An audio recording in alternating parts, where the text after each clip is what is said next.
எல்லோரும் எப்படி இருக்கீங்க? இப்போ தயிர் சாதம், ரச சாதம், சாம்பார் சாதம், பால் சாதத்துக்கு சிறுகிழங்கு வறுவல் எப்படி சமைச்சி சாப்பிட்லான்னு பார்க்கலாம். அதுக்கு சிறுகிழங்கு ஒரு 1/4 கிலோ எடுத்துக்கோங்க.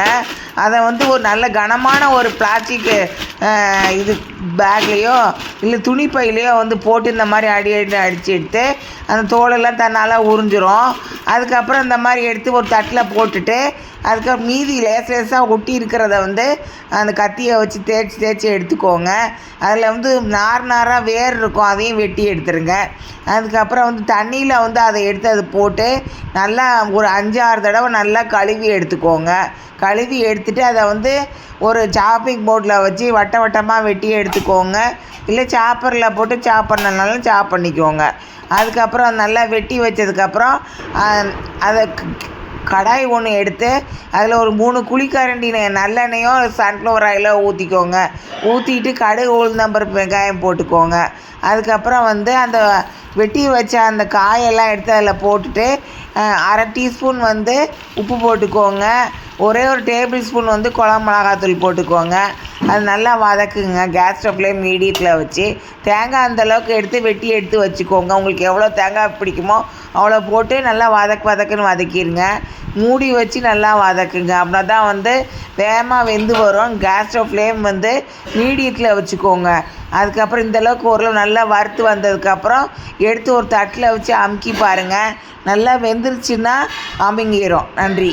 இப்போ அரிசி தோசை மாவும் அரிசி இட்லி மாவும் எப்படி செய்கிறதுன்னு பார்க்கலாம். அதுக்கு 1 கிலோ இட்லி அரிசி எடுத்து நல்லா கழுவிட்டு தண்ணி ஊற்றி ஊற வச்சுருங்க. முதல் நைட்டே ஊற வச்சுருங்க.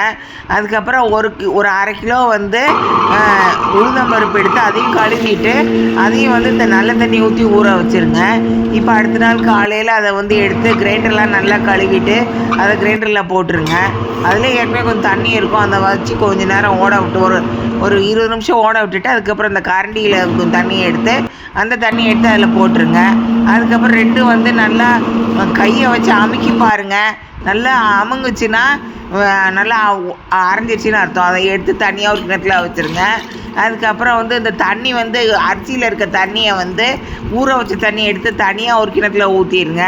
அதை வச்சுட்டு அந்த இட்லி அரிசியை அதை கிரைண்டரில் போட்டுருங்க. அதில் ஏற்கனவே தண்ணி கொஞ்சம் இருக்கும்ல, அதை வச்சு அது அரைஞ்சிரும். ஒரு 20 நிமிஷம் கழித்து ஒரு கரண்டியை எடுத்து அதில் தண்ணி அந்த ஊற வச்ச தண்ணியிலேருந்து எடுத்து ஒரு கரண்டி எடுத்து ஊற்றிடுங்க, ஒரு குழிக்கரண்டி. அதுக்கப்புறம் நல்லா அரைஞ்சதுக்கப்புறம் கையை வச்சு அமுக்கி பாருங்கள். நல்லா அரைஞ்சிருச்சுன்னா இந்த அரிசியே இல்லாமல் இருக்கும். இப்போ அந்த உளுந்து அரைச்சி வச்ச மாவை எடுத்து இந்த அரிசி மாவு கூட சேர்ந்து கலந்து விட்ருங்க. 2 சேர்ந்து ஒரு 5 நிமிஷம் அரைச்சி எடுத்துகிட்டு அதுக்கப்புறம் 2 எடுத்து தனித்தனியாக எடுத்து ஒவ்வொரு கிணத்துல போட்டு அதுக்கப்புறம் அதை அந்த கிரைண்டரை கழுவிட்டு அந்த தண்ணியெல்லாம் எடுத்து அந்த ஒவ்வொரு கிணத்துலேயும் இது எல்லாம் மாவு எடுத்து ஒவ்வொரு கிணத்துல வச்சுருக்கோம்ல, அதில் இருக்க அந்த தண்ணியை எடுத்து அதில் ஊற்றிடுங்க. நிறைய தண்ணி ஊற்றி அரைச்சா இந்த மாதிரி தண்ணியெல்லாம் எடுத்து ஊற்ற முடியாது. ரொம்ப குளகுளன்னு ஆயிரும்.